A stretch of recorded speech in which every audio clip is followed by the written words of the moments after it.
To this day, there are still moments when Halo 3 might leave longtime fans speechless.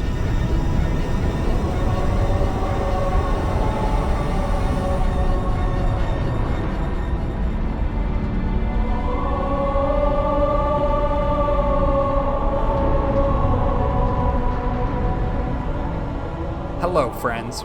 My name is Andy. And I'm Red. And welcome to our first episode of Halo 3. If you were unfamiliar with the Halo franchise, you'd be forgiven for not realizing that you just watched the creation of a new Halo ring, or for not understanding the importance of that moment. But if you remember scenes like this, it's likely because at some point you were awestruck by the idea, its narrative implications, and how it's represented visually. Halo 3 is loaded with moments like this. Epic science fiction ideas presented on a massive scale in order to emphasize their significance. It's not an overstatement to say that it represents some of the most iconic imagery ever put into a Halo game. This was meant to be a send-off to one of the biggest trilogies in gaming history. This game was no exception to Bungie's rules of artistic design. On-brand set pieces and story moments often delivered on an epic stage and tailored to convey the importance of each scene the game deliberately shows you. Looking back, it's impressive how many of these moments continue to stand out, within reason. Here comes Andy, defending games with obviously dated graphics. Big surprise. Actually, no, not this time. Honestly, how do you sit down to look at this pile of... Wait, what did you just say?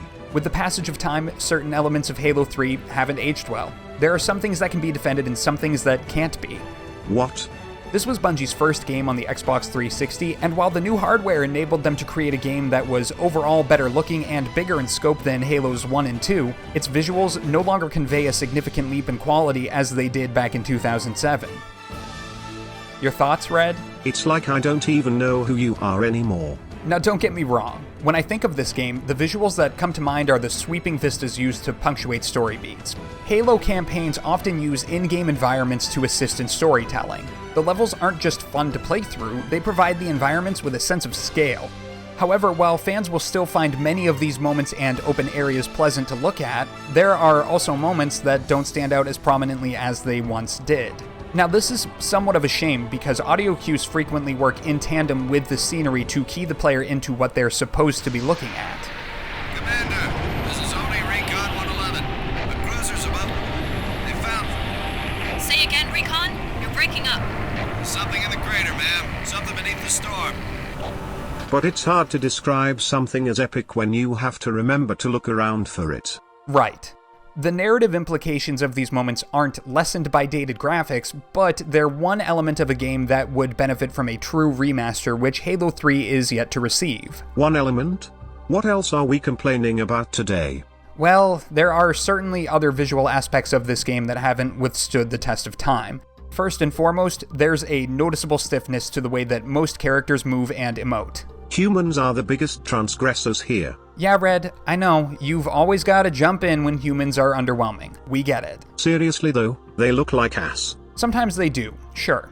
I'm not arguing with that because honestly, I can recall people citing weak character models back when Halo 3 first came out. Couple that with well over a decade of graphical improvements in video games, and human characters are the most glaringly obvious problem with Halo 3's visual package in its current state. Even Cortana's portrayal feels awkward. The lone exception to this is the Master Chief, but he's encased in full Mark VI Mjolnir armor, so it would have been tough to screw up his design. That's not to say that elites fared much better. Yeah, maybe it's just me, but elites seem to be bulkier than ever in this game, which can make them appear downright clumsy during gameplay. They should have a backup alarm to warn you when they're retreating. Their movements and interactions are odd in their own right, but they don't occupy as much screen time as their human counterparts, so it's less distracting. Counter to the Master Chief, however, the Arbiter just looked off to me this time around. His armor design is very similar to what it was in Halo 2, which is good because it was great there. But up close, something about him seems like the lights are on, but nobody is home. On the other side of the battle, enemy combatants retain a lot of what worked for them artistically. Covenant troops feature armor variations meant to distinguish their different ranks. This is most important when it comes to brutes, as this was their first full game in the spotlight. Chieftains, the pack leaders, are easy to spot in their bulkier, pointed, red and black armor. This is an important distinction. Because if you don't notice them, you are already dead. Brutes are ape-like, durable, and bigger than the elites. As such, most brutes don't have the energy shields previously used to indicate when elites were close to death. To make up for this, a glow around the edges of their armor highlights weakened combatants. When a brute is near death, their armor breaks off completely. These visual cues are an important heads up given how aggressive they are. Also, the Flood still exists, so that's great. What's wrong? Nothing really. I've just always found the idea of intelligent, all-consuming flesh monsters unnerving. Understandably. So when Halo 3 gives us a view at how they transform sentient hosts, it's just... oh, gross. yeah. This game also introduced us to... good God. What kind of nightmare fuel is this? that is a pure form. Flood shapeshifters made purely out of assimilated biomass. Blurp, well, Something the matter, Red? nothing, really. But is it possible for a computer to vomit? Uh... Because I would very much like to vomit right now. Well, I don't want to have to replace you, so let's move on. The enemy design would be meaningless if combat were a disorganized-looking mess. Fortunately, Bungie managed to create scenarios in which the player could always use some light observation to be made aware of immediate danger and variations in enemy behavior. However, there are moments where the game can only handle so much, and I did encounter the occasional stutter in performance, even though Halo 3 features obsolete assets in its textures, shadows, particle effects, and more. But doesn't the big picture hold up well as a whole? That's an abstract concept, but it absolutely does. Everything about Halo's aesthetically pleasing art style is in top form here. Human, Covenant, and Forerunner infrastructures are unique and easily distinguishable from one to another. When the game is in motion, everything looks fitting and cohesive. Even with technical shortcomings, it's hard to ignore the accomplishments of the total package.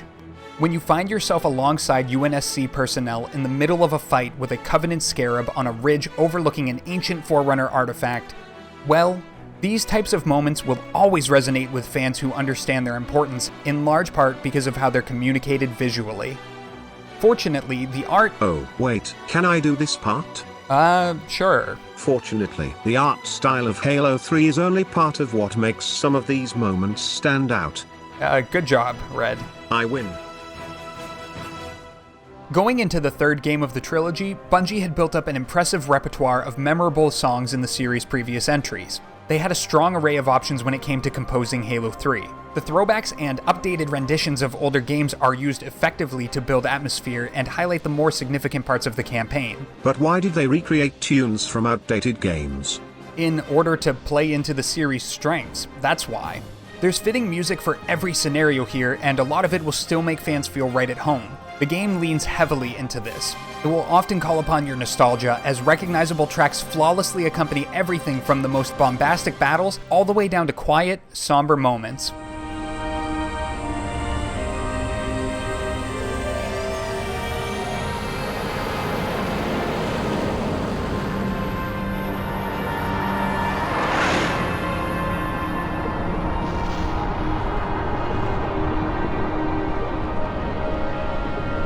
But surely the soundtrack isn't entirely composed of music from older Halo games. No, it isn't. There's a certain territory that comes with Bungie's games. These are spacefaring adventures focused on humanity's conflicts in the face of impossible odds. Nowhere does the soundtrack embody this more than with its main theme, Finish the Fight.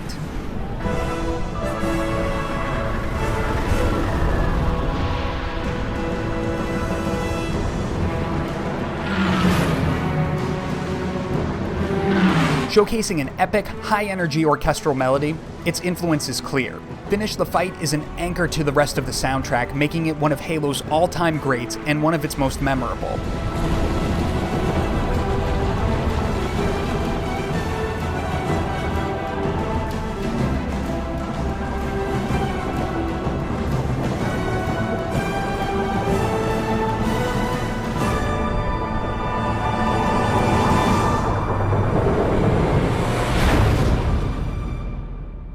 What about the moments when there is no music? Those are few and far between. There's a conscious attempt at maintaining atmosphere, like the ambience that quietly builds as you enter an ancient Forerunner structure.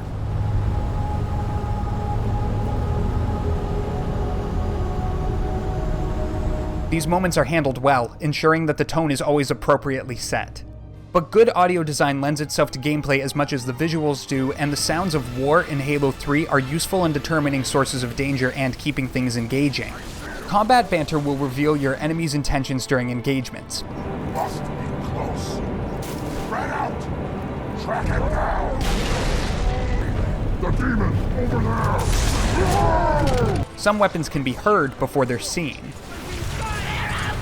Audio mixing is a well-executed art most of the time in Halo games, and will rarely fail to deliver in the ways that matter. So absolutely all is well with the audio suite in Halo 3? Oh boy. Voice performances. I gathered. Do you want to talk about it? I just want you to listen to this. Ma'am, squad leaders are requesting a rally point. Where should they go?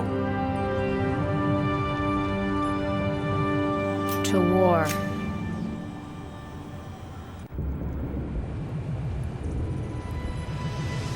I'm going to preface this part by saying that most of the voiceovers are fine.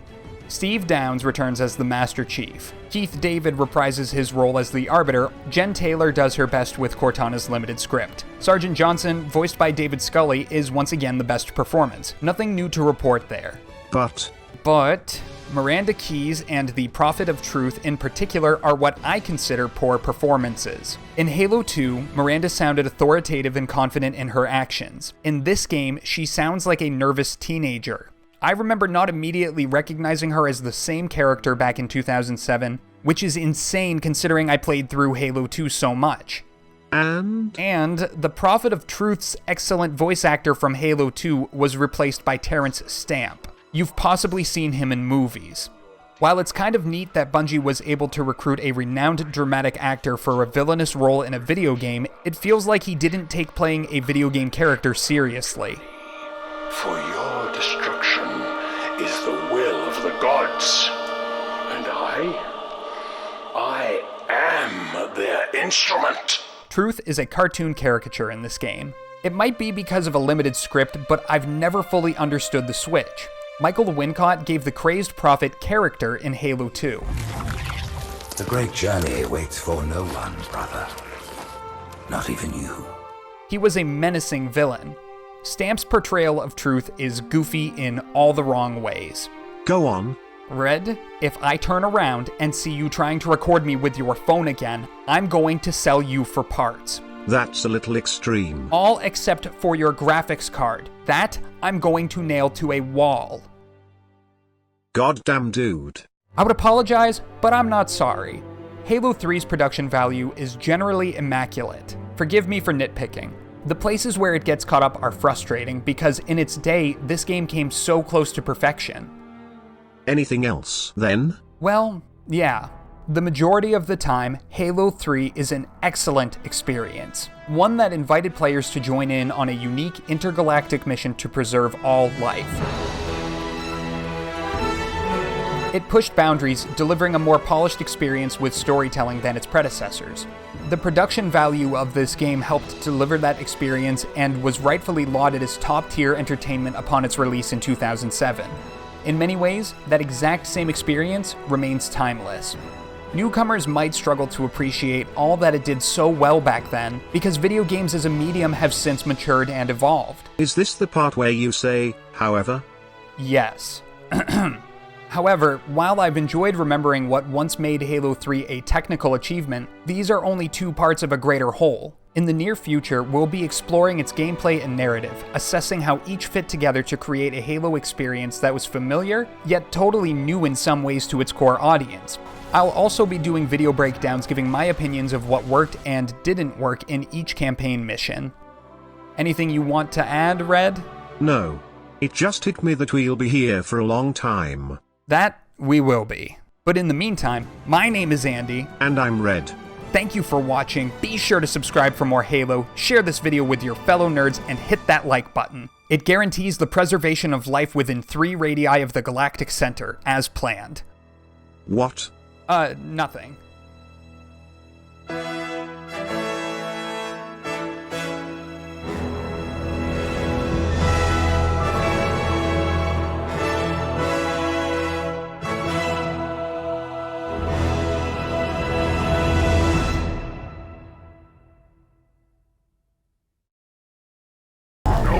Only touch